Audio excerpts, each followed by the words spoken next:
Toneri Otsutsuki is just filler and should be scrubbed from the canon. The Jogan was just an animation mistake, and in the manga, Boruto has always had a regular Byakugan. Do those phrases sound familiar? That's pretty much the vibe of the fandom these days, but honestly, that's one of the most surface-level takes on Boruto you'll ever hear. A lot of fans have gotten used to this idea that if it isn't in the most recent chapters of Boruto 2 Blue Vortex, then it basically doesn't exist. And sure, that's a super simple and convenient way to look at it, but it's actually a total misunderstanding of the story. The problem with that logic is that you'd also have to admit that Kakashi, Tsunade, Orochimaru, and half the Naruto world don't exist either, since they haven't shown up in the Boruto manga yet. So the real issue isn't Toneri or the Jogan, it's how people are reading and processing the story. Toneri isn't just some guy from the moon, he's a major architect of everything happening to Boruto Uzumaki right now. We're dealing with a big challenge here. The Boruto canon is fragmented. The manga goes one way, the anime goes another, and the light novels fill in the gaps. But the truth is actually hidden within that fragmentation.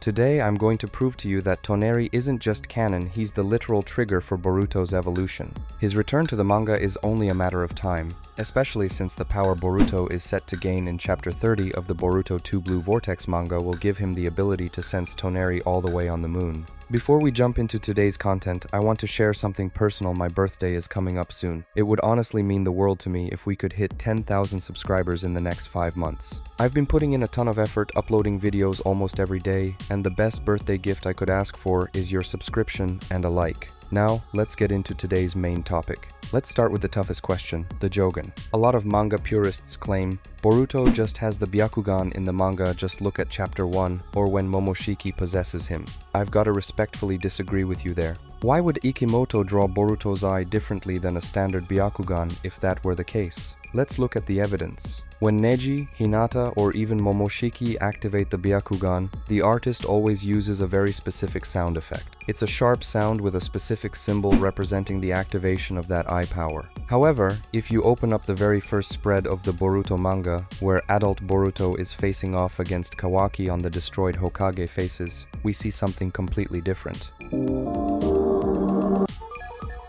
There's a different symbol used for the activation there. Both visually and phonetically, it's distinct from the Byakugan. It doesn't have those stroke lines that signify that piercing ringing sound. It's a different eye and a different Dojutsu entirely. The conclusion is pretty clear. Ikimoto laid the foundation for the Jogan from the very first chapter. The fact that it looks like an empty eye in the black and white manga is just an artistic choice to keep the mystery alive until the official reveal. Many people ask a fair question. If the Jogan is so important, why hasn't it been named directly in the manga yet? Why is there no explanation or big lore drop?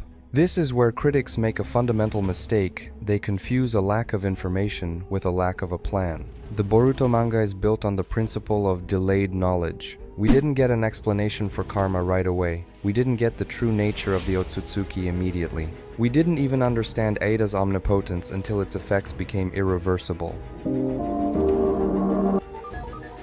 Kishimoto and Ikimoto use the same technique every time. Show the effect first, then explain it later. The Jogan fits into this structure perfectly. It's important to understand that the Jogan isn't just a dojutsu, it's a meta tool for the plot. Its function is to see tears in reality, anomalies, distortions in chakra flow, different dimensions, and theoretically even fate itself. That's exactly why it couldn't be fully introduced before Omnipotence. If Boruto already understood what he was seeing early on, Ada's omnipotence wouldn't have been nearly as dramatic. Boruto learned not to take new realities at face value. Over time, the Jogan won't just be an eye, it'll be the counterweight to omnipotence. One eye rewrites reality through desire, the other sees reality exactly as it is. Now it makes sense why the Jogan couldn't be officially activated earlier. Its reveal is the final act, not the setup.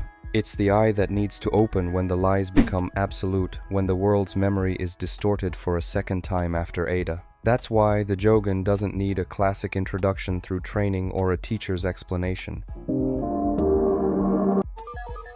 It awakens as a response to an existential crisis. We also have to realize that the Jogan doesn't just threaten individual characters, it threatens the entire Otsutsuki way of thinking. They aren't just a bunch of parasites eating planets. They are a civilization built on total control over chakra, evolution, and cause and effect. Their power has never been just about brute force. It's about their right to define how reality should unfold. Karma isn't a weapon, it's a data backup format. The Ten Tails isn't a beast, it's a server or a battery. Omnipotence isn't magic, it's the rewriting of collective perception for the clan's benefit. This is where the Jogan becomes an existential threat. It's not just an eye that sees better, it's a tool that can detect the very act of interference. It doesn't break reality, it strips away the fake parts. Remember when Urashiki called those eyes troublesome? For the Otsutsuki, that's dangerous because their power relies on others not knowing what's happening to them. The Otsutsuki don't just observe reality, they impose it. The Jogan breaks that principle, allowing the user to see the layers of the world that aren't meant to be seen.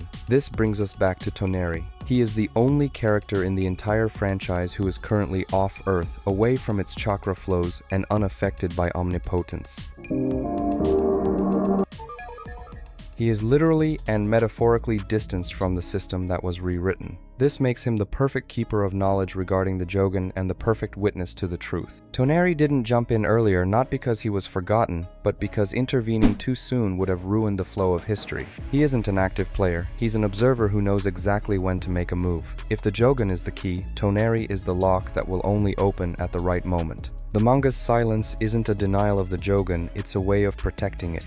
The story is prepping us for a moment when truth becomes more important than the plot. When that happens, everything the Jogan, Toneri, Omnipotence, and Boruto's destiny will collide. Think back to Naruto, The Last. Many people forget that this movie is officially considered canon to the original Naruto manga. It's not a side story, it's a direct bridge to Boruto. Toneri is the last of Hamura Otsutsuki's line on the moon. He spent centuries in total isolation, believing a false prophecy. His story is a high-level tragedy. But after meeting Naruto and Hinata, his perspective changed. He became the guardian of Earth from the moon. In the Boruto anime, and more importantly the official light novels for the Academy arcs, it's explicitly stated, Toneri intervened in Boruto's fate.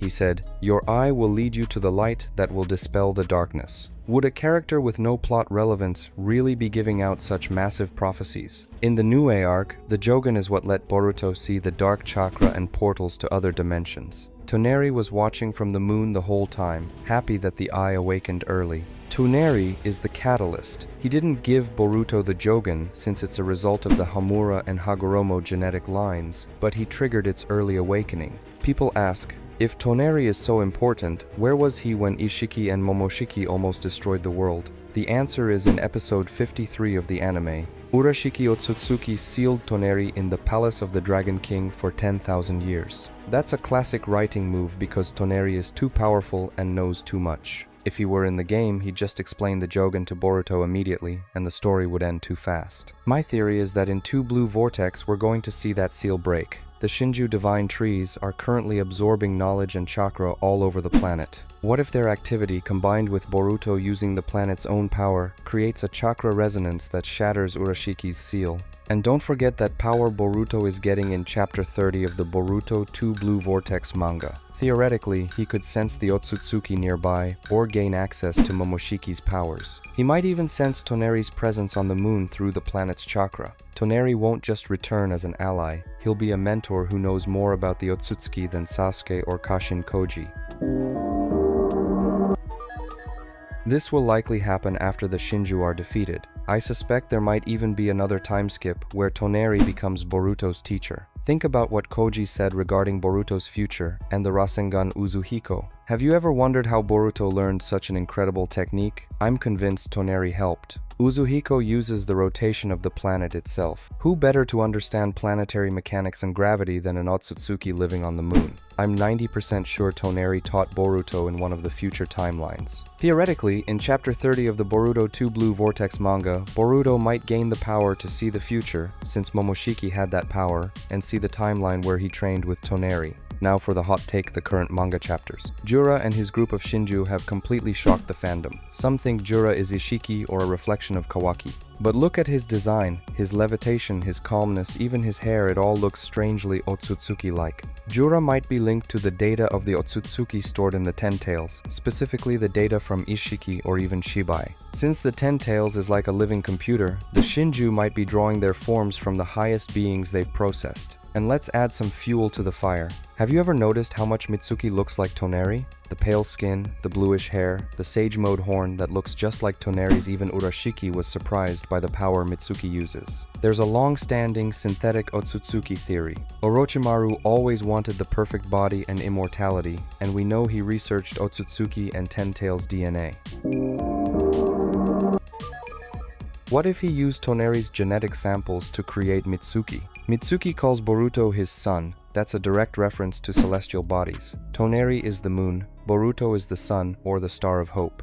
If Mitsuki carries Toneri's genes, his devotion to Boruto isn't just programming, it's a biological imperative to protect the Jogan wielder. In Two Blue Vortex, when Mitsuki attacked Boruto, he felt his son had changed, but he sensed the aura of his true son within this criminal. After the fight, he realized Boruto was indeed Boruto. Also, his new Sage mode looks terrifyingly similar to higher Otsutsuki forms. Through Mitsuki, the authors can introduce Toneri's lore into the manga without even showing Toneri himself yet. I often think about why we cling to these theories. Boruto is a story about legacy and how the new generation fixes the mistakes of the old. Toneri is a symbol of redemption. He did terrible things, but he found the strength to admit he was wrong and became a protector. To me, the Jogan isn't just a broken ability, it's a symbol of clarity. In a world where omnipotence has rewritten history, where friends are enemies and enemies are heroes, Boruto needs an eye that sees the true essence of things. Jogan literally translates to pure eye. I believe that eventually, Boruto will be in a situation where even his current strength isn't enough. In that moment of total darkness, Toneri's prophecy will come true. The seal on the moon will fall, and the star of hope will shine at full power alongside his new mentor. Just imagine a chapter where Boruto, exhausted after a fight with Jura, passes out. He finds himself in a mental space, like where Naruto met the Sage of Six Paths. But instead of an old man, he's met by a man in white robes with a giant moon behind him. Toneri says, "The time has come, Boruto, your eye is ready. Use it to save everyone, and then we shall meet." That would be the ultimate fan service moment that finally unites all parts of the franchise. It would prove Kishimoto and Ikemoto have remembered every single brick they laid in this world's foundation. What do you think? Do you believe Toneri is coming back to help Boruto level up? Or do you think the Jogan will stay an anime-exclusive thing while the manga finds another explanation for Boruto's power? Drop your wildest theories in the comments, I'll definitely be reading them, and maybe we'll discuss them in the next video. Don't forget to hit that like button if you enjoyed this deep dive, and definitely subscribe so you don't miss any more videos about the world of Naruto and Boruto. See you in the next one.